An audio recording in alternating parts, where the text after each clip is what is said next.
فرماتے ہیں اس کتاب میں لکھا ان رسول اللہ صلی اللہ علیہ وسلم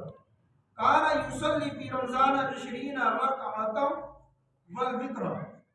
رسول پاک صلی اللہ علیہ وسلم رمضان میں 20 رکعتیں تراویح اور وتر ادا فرماتے تھے۔ اب مجھے آپ یہ بتاؤ، آپ نبی کے طریقے کو فالو کرو گے یا آج کے زمانے کے ماڈرن مولوی کو فالو کرو گے؟ نبی کے طریقے کو فالو کرو گے نا۔ اب اگر کوئی یہ کہے کہ نہیں سعودی عربیہ کے اندر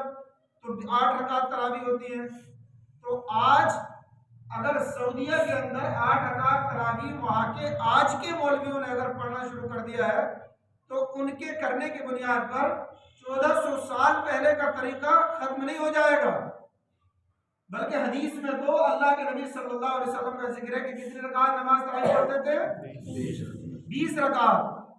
اور یہ میں نے ایسا نہیں کہ اپنی طرف سے بات بتایا، وہ مصنف ابن ابی شیبہ بڑی مشہور کتاب ہے اور جس کو ہم اہل سنت والجماعت فالو کرتے ہیں، اس کتاب کے اندر یہ لکھا ہے۔ اور اللہ کے نبی صلی اللہ علیہ وسلم اس کی ترغیب بھی دلاتے تھے کہ قال رسول اللہ صلی اللہ علیہ وسلم یرغبهم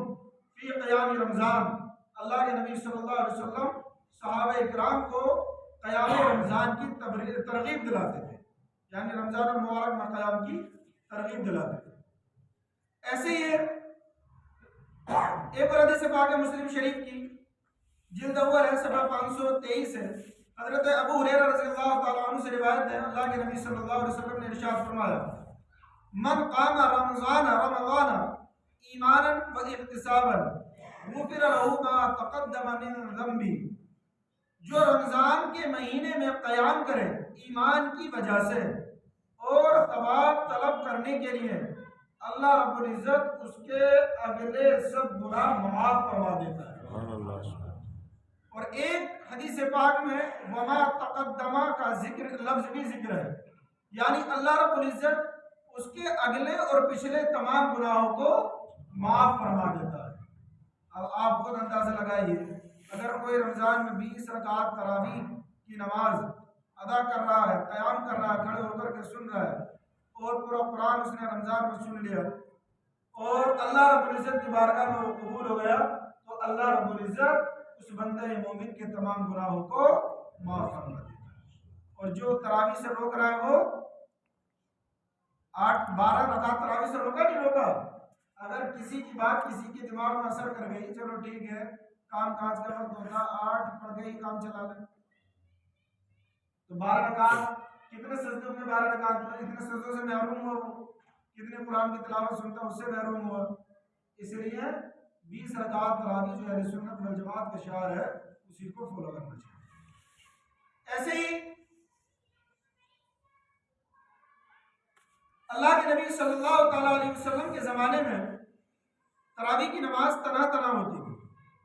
یعنی جماعت کے ساتھ نہیں ہوتی تھی، مستقل جماعت کے ساتھ جو تراویح کی نماز کا آغاز ہوا ہے وہ حضرت عمر فاروق رضی اللہ تعالیٰ عنہ کے زمانے میں ہوا۔ اللہ کے نبی صلی اللہ علیہ وسلم کے بعد حضرت ابو بکر صدیق رضی اللہ تعالیٰ عنہ خلیفہ ہوئے، اس کے بعد حضرت عمر فاروق رضی اللہ تعالیٰ عنہ، تو امیر المؤمنین حضرت عمر فاروق اعظم رضی اللہ تعالیٰ عنہ نے جماعت کا اہتمام فرمایا۔ چنانچہ حضرت عبد الرحمن بن عبد القاری فرماتے ہیں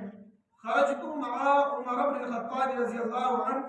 لیلۃ فی رمضان الی المسجد الی آخر، کیا کہ حضرت عمر فاروق رضی اللہ تعالیٰ عنہ رمضان میں ایک رات مسجد کو تشریف لے گئے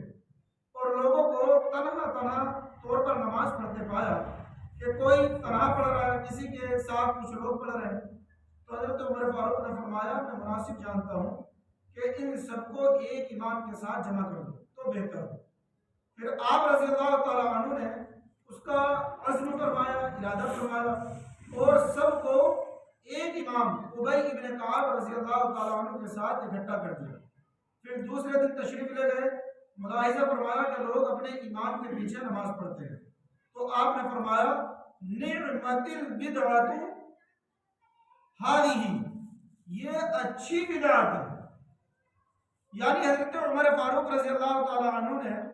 تراویح کی نماز کا جماعت کے ساتھ اہتمام کیا اور حضرت ابی ابن کعب رضی اللہ تعالی عنہ کو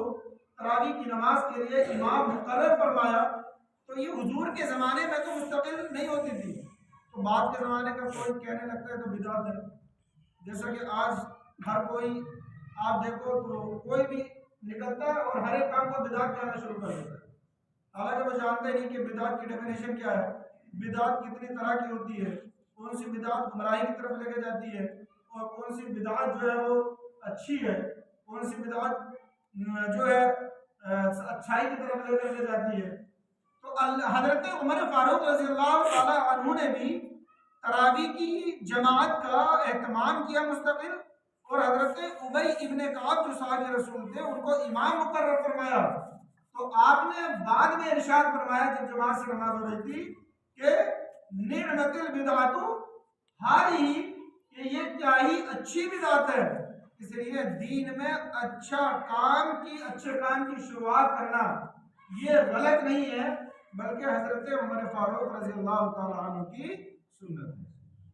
اس لیے آج حضرت عمر فاروق رضی اللہ تعالی عنہ نے جب سے